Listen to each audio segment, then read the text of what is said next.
అనగనగా ఒక ఊరిలో ఒక సంవత్సరం వయసున్న బాబు పేరు చింటూ.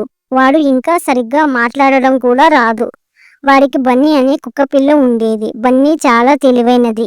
చింటూని ఎప్పుడూ కనిపెట్టుకుని ఉండేది. ఒకరోజు బన్నీ చింటూ ఇంటి పెరట్లో ఆడుకుంటుండగా బన్నీ అకస్మాత్తుగా గట్టిగా మొరగడం మొదలుపెట్టింది. చింటూ అటువైపు చూశాడు. అక్కడ చిన్న పాము మెల్లగా చింటూ వైపుకి వస్తుంది.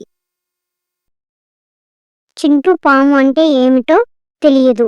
వాడు దానిని పట్టుకోవడానికి చెయ్యి చాచాడు.